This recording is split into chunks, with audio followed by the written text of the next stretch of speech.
Okay, I must finish this review. So we have log x and log 3 minus x.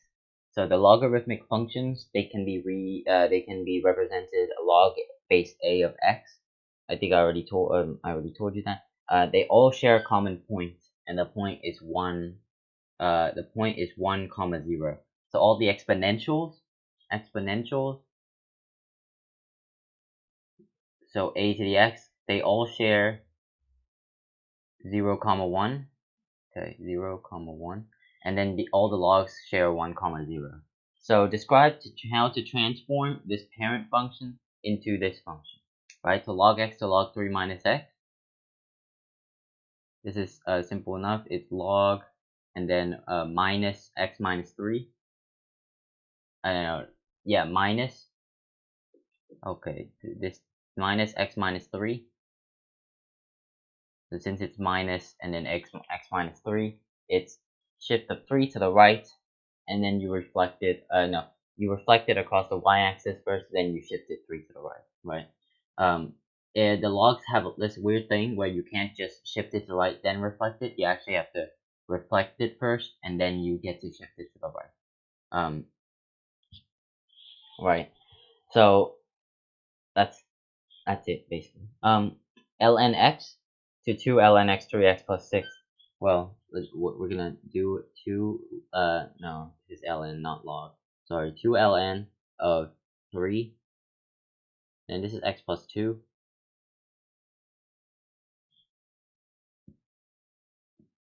So it's x plus 2, ln of x plus 2, that means it moves 2 to the left.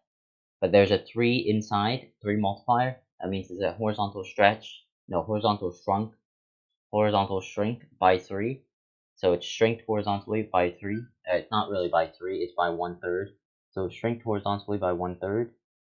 Right, 1/3 horizontal shrink. And then vertical by 2. So 2 vertical. And then I gotta put not 3, right? Not 3. Log base 6 of x and log base 6 of x square root of 8 minus 2. This seems intimidating. It really isn't. It's just square root of 8 minus x, and then you take that outside, so then you'll get you'll actually get square root of 8 minus 2 log base 6 of x, and this whole thing is multiplied by it. So therefore, it's just a vertical stretch of square root of 8 minus 2. For this one, it's a little tougher. We have square root of 5, we have log 5 of x, and then this one we have log 25. So I'm going to move this here right now. So log 25 is minus log 25 is minus log 5 of x, and then I have 1, it's 1 over x, right? 1 over whatever this is. But 25 is 5 squared, so it's x to 1 over 2, right? And then minus 3. So then we bring this 1 over 2 in front. We'll have minus 1/2 log of 5, log base 5 of x, minus 3. So the final thing is 1/2 vertical shrink, 1/2 vertical shrink. Then you reflect it across the x-axis, then you move it down by 2, right? That's it. So we're gonna use the applications now for these logarithms, and the formulas are not important on the test. I don't think even if you're not in this school, you shouldn't have to use the formulas anywhere. But we're going to look at some applications basically. So decibels, or decibels, I call them decibels, is dB for short, and this is the formula for it. It's 10 times log of sound intensity in I over 10 to the negative 12 watts, no, not watts, W per meter squared. I don't know what W is, I'm stupid. But W, right? It might be watts. It probably isn't. But I is the sound intensity. So what's the sound intensity of a jet at takeoff that's 140 decibels? Well, just apply the formula. 110 equals 10. 140 equals 10 log I over 10 to the minus 12.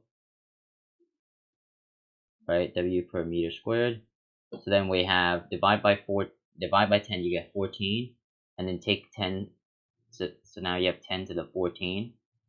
So first of all, you divide by 10 and you take it to the 10th power, right? So divide by 10 and take it to the 10th power, and you'll get 110 over to the 14 is equal to I over 10 to the 12, 10 to the minus 12, that is. So multiply by 10 to the minus 12 on both sides, you'll get I is equal to 10 to the 10 to the second W per meter squared. Right, that's it. What about a mosquito at 5 feet that exerts the sound of 8 decibels? Now we have 8 decibels, not 140. It's not a nice number anymore. So we're going to write 8 is equal to 10 log. I don't want to write 8 equals to 10 log anymore, so we don't actually have to do that. We can just divide by 10 on both sides, and then it'll just be 8 over 10 is equal to, oh my god, is equal to log of I over 10 minus 12, right? So take the 10th power of both sides, it's a common log, so take the 10th power of both sides, 10 to the 8 over 10, or 4/5, and I'm just going to leave it like this. You guys can calculate it, but I'm not going to calculate it. And that's equal to 10 to the minus 12, I over 10 to the minus 12. So actually I could calculate it, times by 10 to the minus 12 on both sides.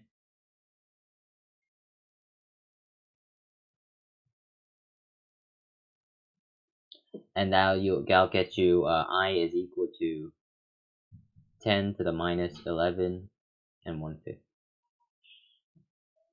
W per meter squared. Sound intensity to turn a wave into a shock wave is 5 times 10 to the minus 7 W per meter squared. How many decibels is that? This is actually not true. I think I'm going to change this. This is not true. It's 10 to the 7. And it's probably even more. But I don't think it's true. But whatever. I saw it from somewhere. So okay. So B is equal to 10 log.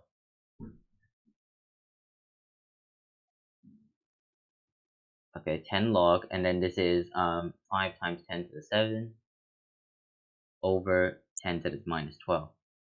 5 times 10 to the 7 over 20 minus, that's equal to 5 times 10 to the 19. Right, 5 times 10 to the 9, that's a big number. Log 5 times 10 to the 19 is the same thing as log 5 plus log 10 to the 19. So it'll be log 5 plus log 10 to the 19. And what's log 5? Log 5 is common log of log 5. I think it's like 2 point something. No, not 2 point something. I mean like 0.3 maybe. 0.69.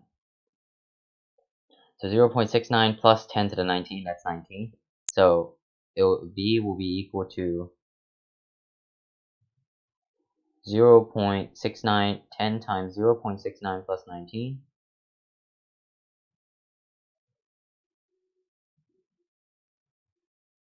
Uh, 0.69 plus 19 is 19.69.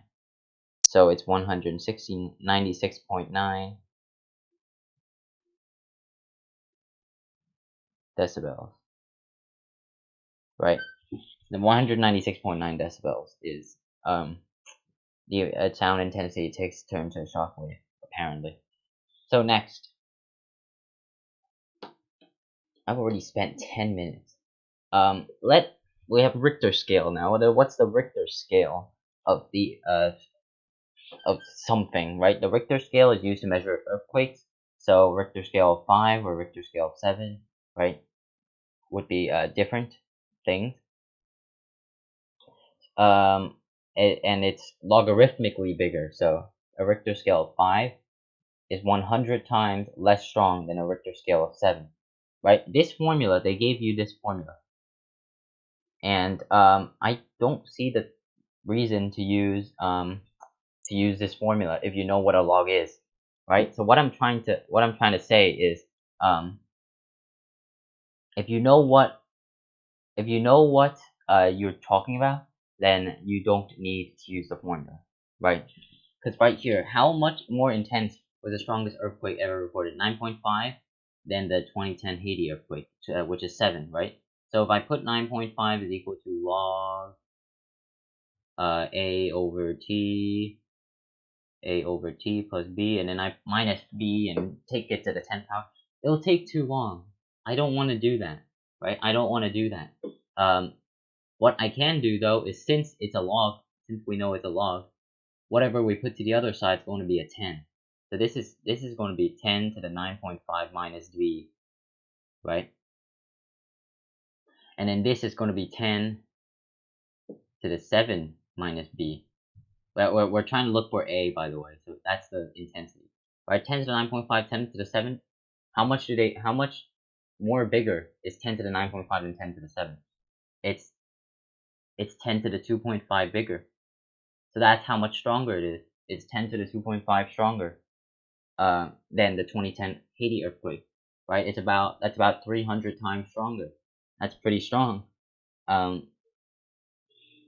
But we don't need to use these formulas if we know what we're talking about, right? That's why I said don't use the formulas. Like, don't use the formulas. So same thing here. Write an expression for R that represents the earthquake that's 23,000 times more stronger earthquake than an earthquake with strength R and severity A1. So I don't care about this. It's 23,000 times stronger, right? So we have R, right? We have R equals, I'm just gonna write all of this out because we actually do have to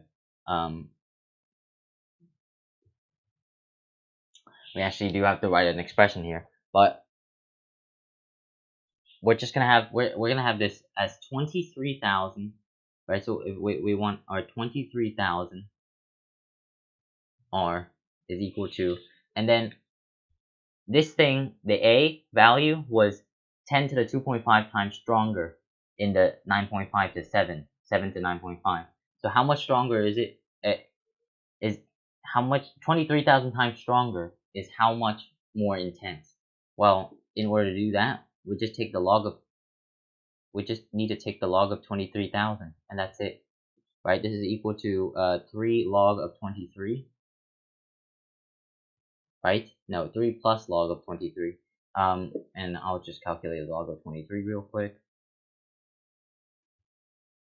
That is 1.36, so 4.36 roughly.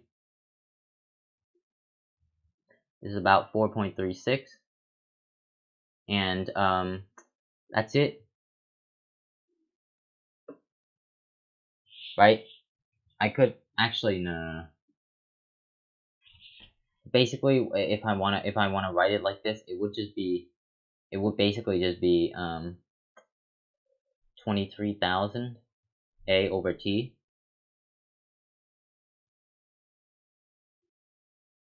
plus B, and this is A1, and then this is R. I need to put the small r because it's strength, right? And then plus 4.6, and that's the expression.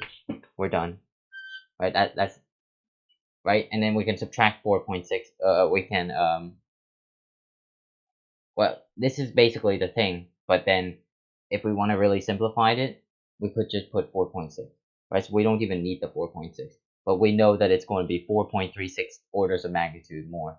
Speaking of orders of magnitude, that's the next slide. What happened? I don't know what happened. Let me see if I can recover it. Let me see if I can recover it. There's technical difficulties, guys. I recommend you just skip this part.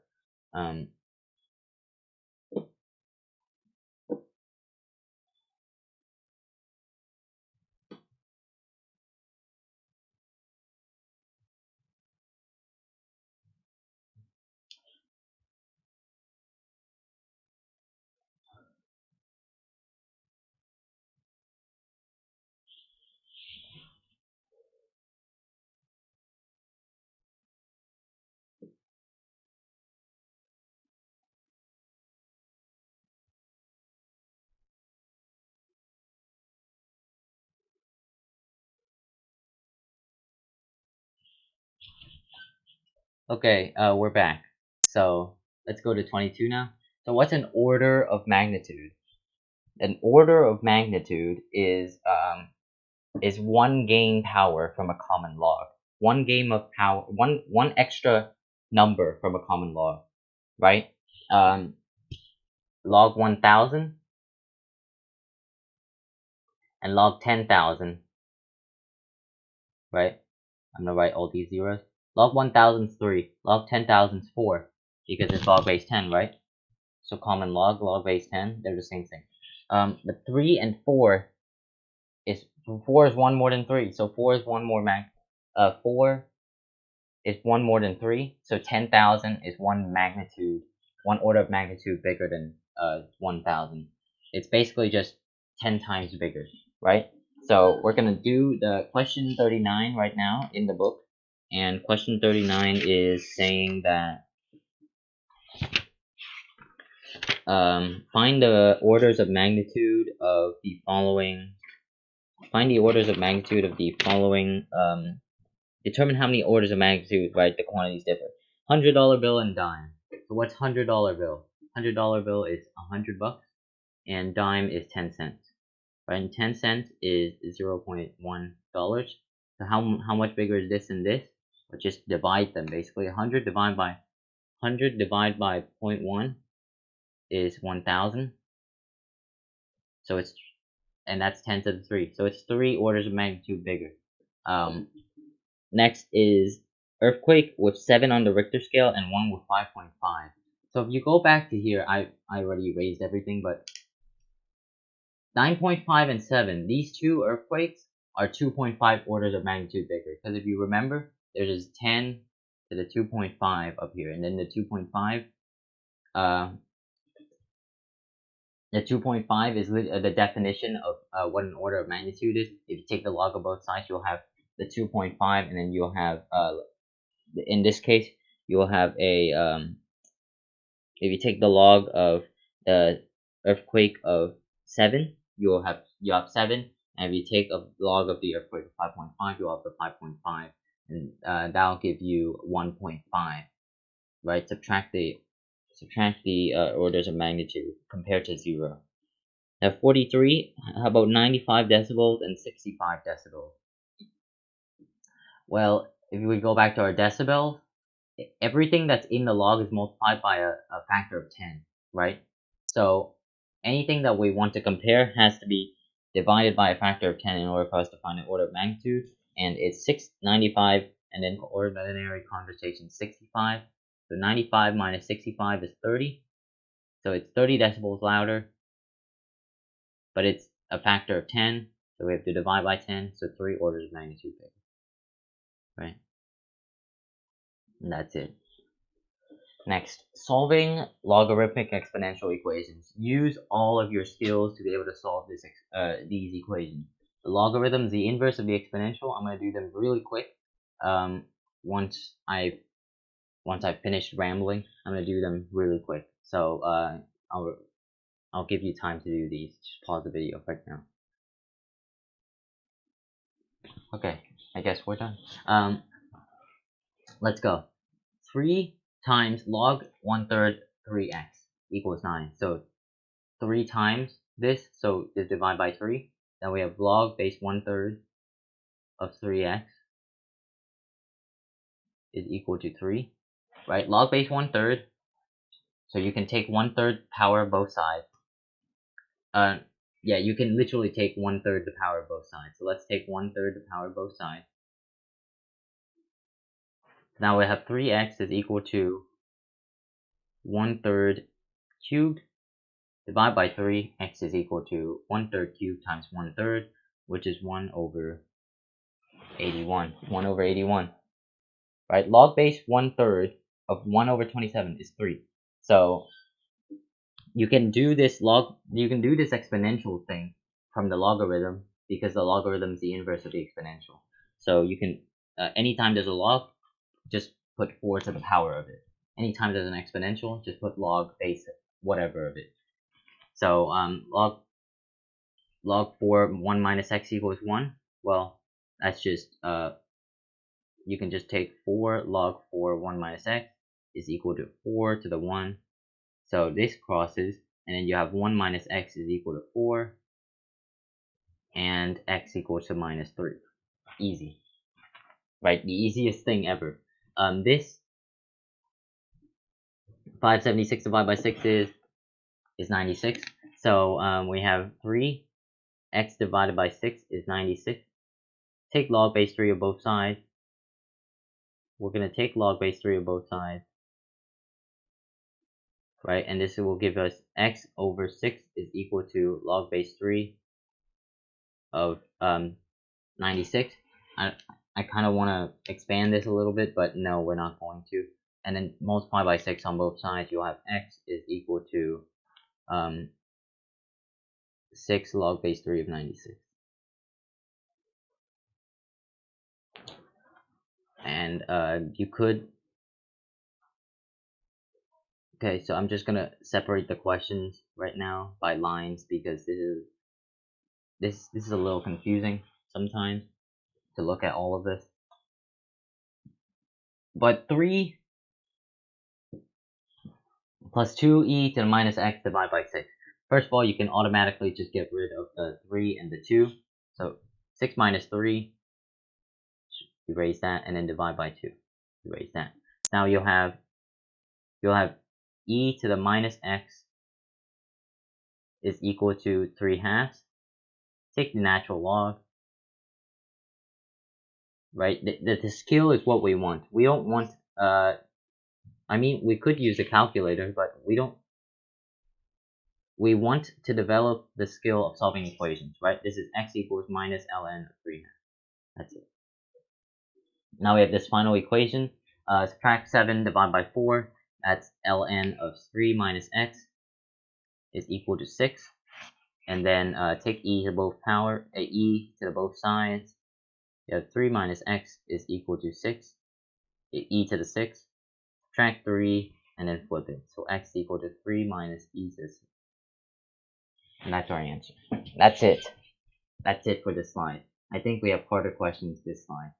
Okay, this slide I'm gonna introduce something called an extraneous solution, and it's a solution when it appears when the equation is solved, but doesn't actually satisfy the original. Right? Some of these questions might have extraneous solutions, some of them might not.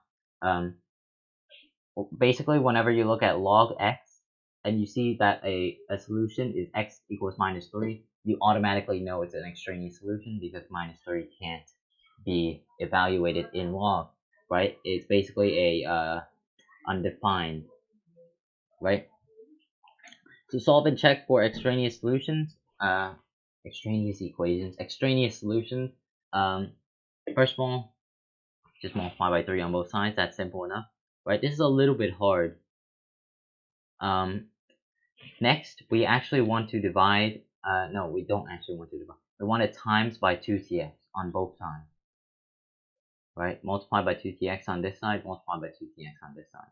So what you will end up getting is 2 to the x times 2 to the x is 2 to the x squared, which is 2 to the 2x, and then 2 to the x times 2 to the minus x is x plus minus x. X plus minus x is 0, right? X plus minus x is 0, so you just get 1. So this is 2 to the x, 2 to the 2x minus 1 is equal to 12 times 2 to the x. And if you look at this, you might actually think that you might be able to figure out that it's a pretty nice solution, right? It's a pretty nice thing, because 2 to the 2x minus 12 2 to the x 2 to the 2x minus 12 times 2 to the x minus 1 is just a quadratic, right? But the answer will be really messy because this is not a factorable one. This is just a quadratic. But instead of having x squared minus bx plus c, you'll have 2 to the x squared minus b2 to the x plus c. So then what we do is we can use a quadratic, or I'm just not going to use a quadratic. I'm going to make it easier on myself, say u is equal to 2tx. So now all I can just do, all I can figure out is u squared minus 12u minus 1 is equal to 0. See, now that's all I need to figure out. So I can complete the square. You already know how to complete the square. I won't go through that. 37 equals 0, right? And then just solve is just 6 plus or minus square root 37, right? And this is equal to 2 to the x,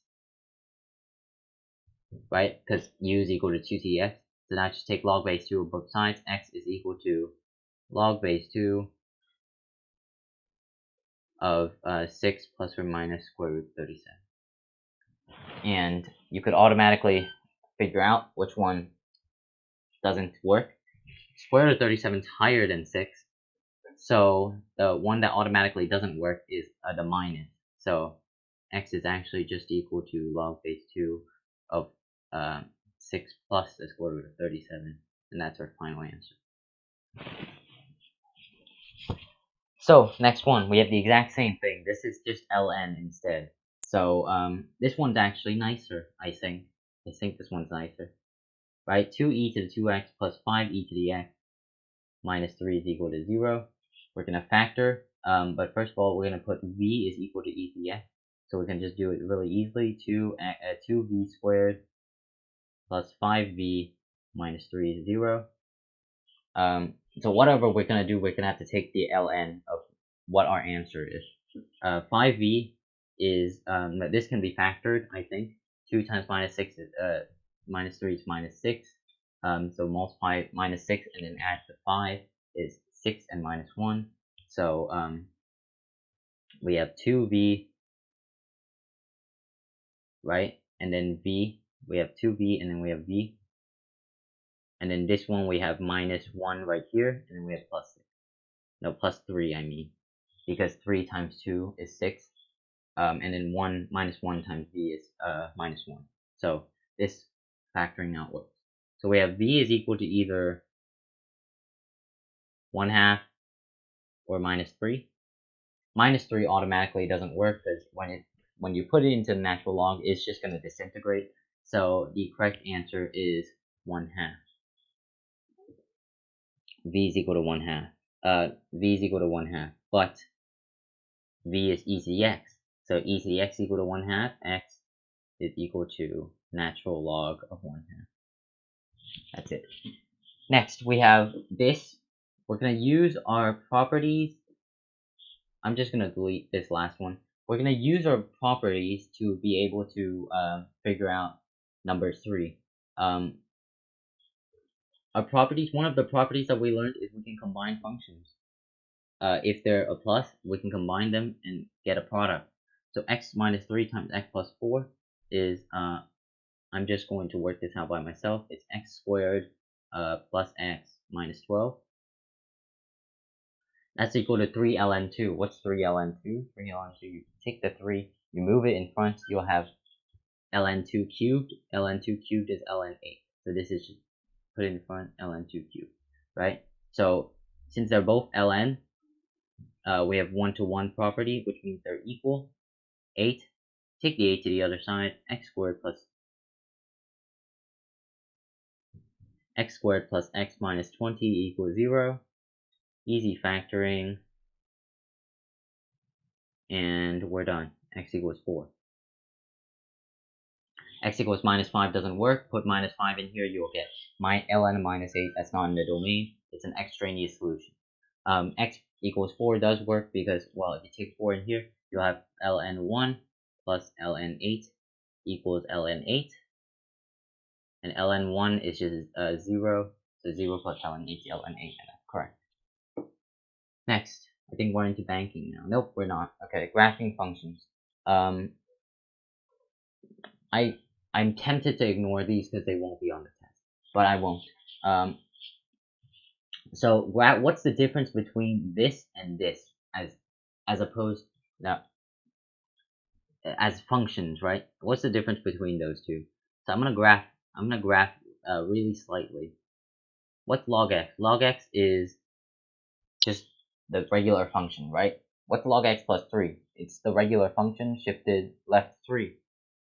If we put x equals 1, this becomes 0, this becomes nothing. If we put x equals 0 and x equals 0, this undefined. If we put x equals minus 1, this is undefined as well. X minus 2, undefined. Minus 3, undefined. Minus 4, undefined. Anything that's lower than, if x is equal to 0, less than 0, f of x doesn't have a domain. It just doesn't, right? So whatever we have right here as the result just won't be x is smaller than 0. So our graph will look something like this, right? It'll still look like the log x function. This, and maybe with a vertical stretch of 2, right? Log x function with a vertical stretch of 2, because it's basically log x plus log x. We have the plus 3, but the plus 3 is quite insignificant, because if you take log of 3 is like 0.2 or something. So the plus 3 is quite insignificant, right? But what about this? We're gonna do some sign analysis, because this is way more interesting than this, right? What happens when you put 0? You get undefined. What happens when you put x equals minus 3? You also get undefined. 0 and minus 3, undefined. What about any number in between 0 and minus 3? Right, so we have 0, and then we have minus 3 right here, and we have 0 right here. So let's put minus 1. Put minus 1 in. This will be positive, this will be negative. This is negative. If we put 2, this will be positive. So defined, right? This is defined. What if we put a negative? If we put a negative in, this negative that's smaller than negative 3, say negative 5, this will be negative, this will be negative. Combined together, they're positive. When you combine the negatives together, they're positive. Therefore, it's defined. For x is smaller than minus 3, it's defined. So this is minus 3. We don't only have an asymptote at x equals 0 that goes something like this, right? It goes pretty much about the same as this graph.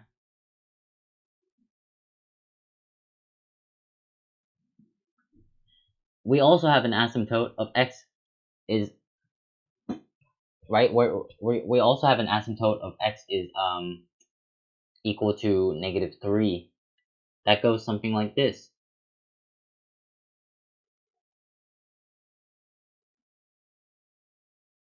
See, that both graphs work, right? And it's pretty much the same situation for this one, right? Ln x and ln x minus 3.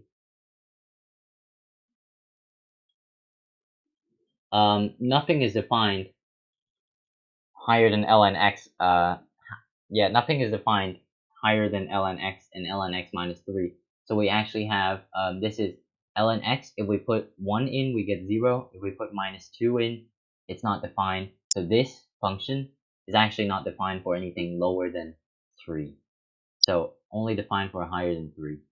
Therefore, we have this asymptote at 3. Right? But let's say we have 4.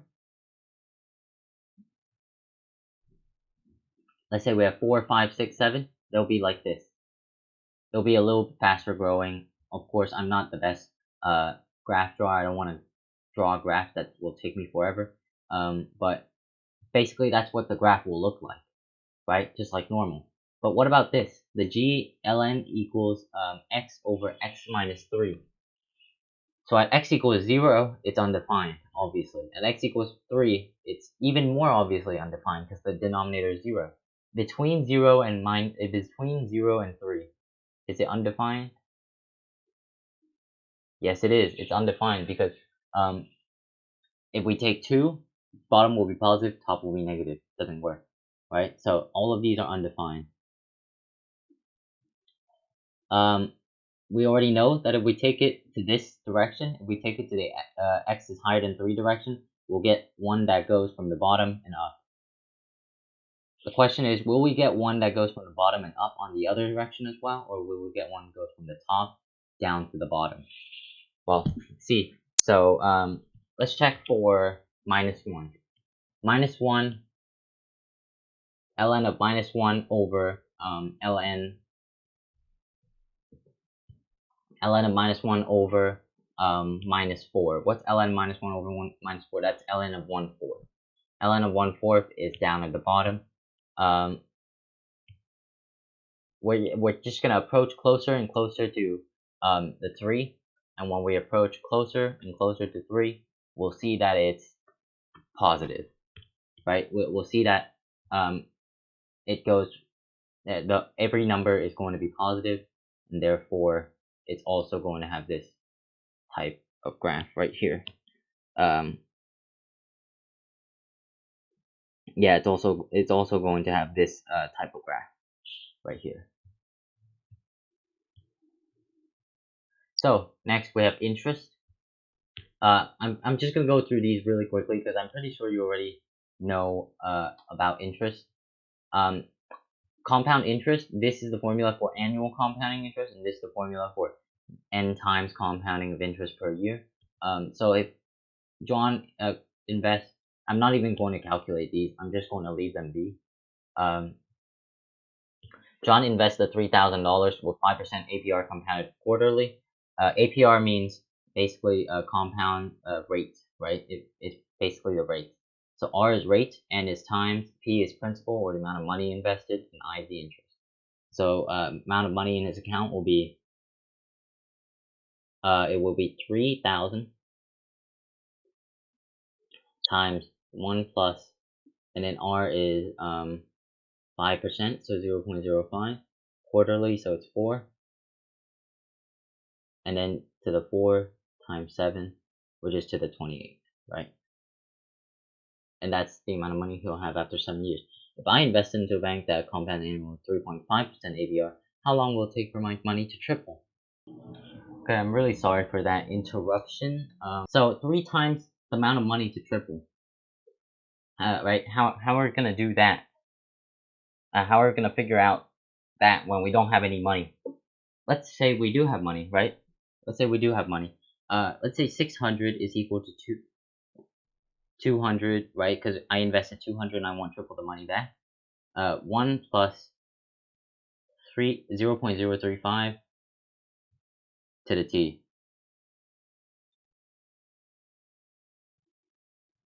Right? And then we divide, so now we have 3 is equal to 1 plus 0.035 to the t. So to get t, just take the natural log of both sides. So you can bring t in front, and then we can divide by 1.035 both sides, and then this is what we'll get. T is equal, what you'll get is 32 years, 31.9 years to triple my money with a annual compound of 3.5% APR. Pretty good deal if you ask me. Okay, next. 28. This is the continuous interest. Now I don't think any I don't know if any bank gives you continuous interest or says outright they give you continuous interest, but this is the formula for continuous interest if you don't know. It's PE to the RT, right? P and T and I you already know, R you already know, but E is the new constant. E is the constant that we've just been we told you for the past 20 slides that I've been going through. So E is 2.7182817 and 182845, right? That constant is associated with the natural log. So we can use E, and E is useful in many applications, this being one of them. So Joan invests 35,000 that compounds continuously with this interest rate at the age of 20. How much money will he be able to withdraw at the age of 75? I actually kind of want to know this. 35,000, right? And then P, and then we have E. R is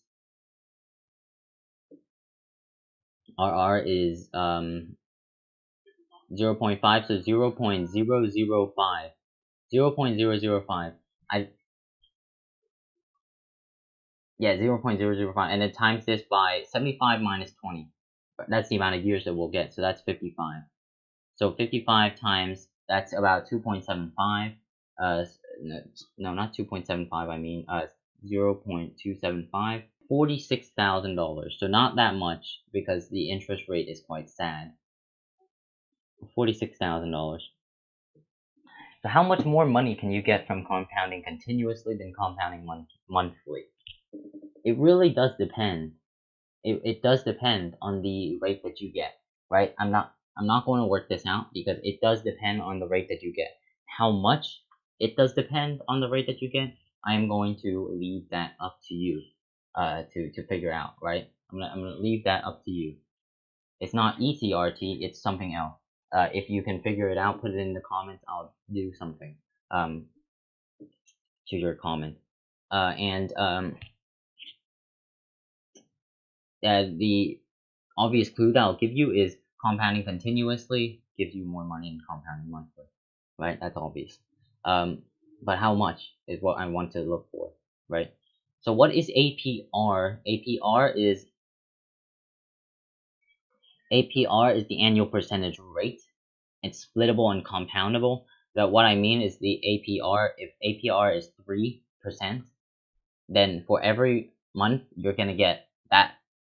You're gonna get 3%. Divide that by 12, and you're gonna compound that 0.25%, right? 3% divided by 12 is 0.25, and you're gonna get that compounded over and over and over and over again, 0.25%. But APY means the amount that you will get for the for the year, right? It means the amount that you'll get for extra from your the amount of money that you put in for the whole year. So the APY of 3% APR compounded monthly is 3.04%. That means you'll get 3.04% of your initial money that you put in beginning of the year at the end of the year. So which one of these is higher? APY of 10% APR compounded continuously, or 12% APR? Basically this is confusing, but a 12% APR is just a 12% APR. But the APY of a 10% compounded continuously is basically all I wanted to know is if I put e to the 0.1, is that going to be higher than 1.12? Let's figure it out. E, and your answer is e to the 0.1, that's 1.105.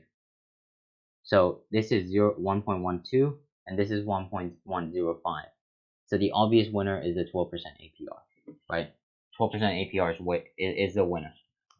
So pick 12%. Do not pick 10% APY because it's not going to give you that much more, right? Because okay, even if I have PECRT right here, it doesn't matter what time it is. It doesn't matter what it doesn't matter the time because you're not going to get any compounding because that's the amount that you'll get for the year. You'll know automatically it's that. You don't need to compound like if you were to do with an APR. So this is our APY formula right here. But you could just not use this, but I'm just gonna use this anyways. So what is the APY of a 5% rate compounded daily? What the APY of a 5% rate? Well, we have x is equal to 1 plus 0.05. That's a 5% rate over 365 to the power 365 minus 1. So let's calculate that. We'll have your APY will be 5.12%. So it's not that much more than the APR, 5.12%. Now this is a little bit more interesting. This requires a graph because you physically cannot figure out this function. You can't, right? I already drew it out for you. If the APY is 3.6%, how often is a 3.5? I think I put 3.55 in the graph. 3.55% rate compounded, right? So I already gave you the APY. I gave you the APR, but I didn't give you the amount, the compounding. right? I didn't give you the compounding at all. So this is the graph that I actually had to do. It's not 3.5, it's 3.55. You cannot solve this using elementary methods. You have to use either a graph or some other crazy function. And the reason why you can't solve this using elementary methods is because there's always going to be an exponential and something that you have to divide. So you can't solve it using an elementary method. I'm going to reveal this right here. And this is our graph right here. This is our graph. Our graph, whenever I put this function right here, y equals 1 plus 0.0355 x to the x to the x basically already tells you that you can't evaluate this using elementary methods. So x with 0.035 x to the x power minus 1 will give you will touch 0 at 4.719. So then this is our solution right here. It's 4.719. So it's compounded 4.719 times a year. Obviously, you can't compound 4.719 times a year, so 5 times will be the safest, right? So we're gonna have this is a little bit more confusing now, and I might not actually teach this. Amazing, but annuity and present future value. So this is more into the finance stuff. Annuity means instead of putting a lump sum into the bank, you put $500, maybe $300 every single month, right, for 55 years, right? Because you won't have $300,000 at your disposal when you're 18. You won't. You'll have something like 1,000, or maybe you're in debt, but you'll have $1,000. You put $1,000 every single month. You'll also get the same benefits of an interest. You'll obviously get less benefit because you can't put the whole thing in, but you still get a lot of benefit. For example, if I put $500 a month for $500 every year for 5 years with the 10% APR, is really nice APR. You'll get this. See, I got $857 more dollars just by paying $500 more every year. I didn't even pay that much. It's just 500 every year, right? 500 a year. If it was 500 a month, it would probably be way more. So basically, this is our present value. This is our future value shortened formula, right? This is our future value formula. If I put 500 and then I put interest per compounding period, if I put 0.1 and then if I put 5 right there, I would get the same amount of money. The present value shortened formula. Present value is a little bit more confusing because it's basically the amount that you have to pay per month if you want to pay off the debt of something that you have, with whatever interest it's running on. So if you suppose you pay a car, $30,000 car, but you don't have $30,000 at your disposal right now, right? You have to pay 5% interest for the $30,000 car every single year for 5 years, right? So you can put the interest in here, and then you can put the car in here, and you can put the present value of the car divided by the amount of times that you gotta compound it, and you'll get the amount that you have to pay per month or per year in order to pay for the car, right? In other technical terms, down payment just means initial payment. There's a question in here about down payment. Down payment just means you've already paid this amount at the beginning, and you only have to pay this much. So we have two more questions, and then we're done. 3.6, question 49. Jolinda contributes to the celebrity retirement fund that earns a lot of annual interest, 12.4%. What should her monthly payment be if she wants to accumulate $250,000 in 20 years? So our monthly payments, we have to find we have to find the monthly payments, and it earns 12.4% annual interest. So per month, take 0.124 divided by 12. Take this to the 240th power, divide by 0.124 divided by 12. I should have done it in months. I don't know what I was thinking, but there you go. So if you pay that much per year, you'll get $250,000 in 20 years. Question 66. To finance their home, Mr. and Mrs. Das have agreed to the $120,000 mortgage loan at 7.25% APR. So 120K and 7.25% APR. Use the formula to determine their monthly payments if the loan has a term of 15 years. 15 years is a long amount of years. So we have present value now is equal to R, right? Present value, we have our present value as, I think it's 120,000. Yeah, present value is 120,000, so 120,000 equals R times 1 minus 1 plus, and then to the negative n, so it will be negative 7.25. No, it'll be, yeah, 7.25, but we have 15 years, so negative 180 because monthly payments. Divide this by whatever the rate is, 7.25 over 12. Yeah, actually, no, 0.0725 over 12. Right, this will be 0.0725 over 12. 109.545. So 120,000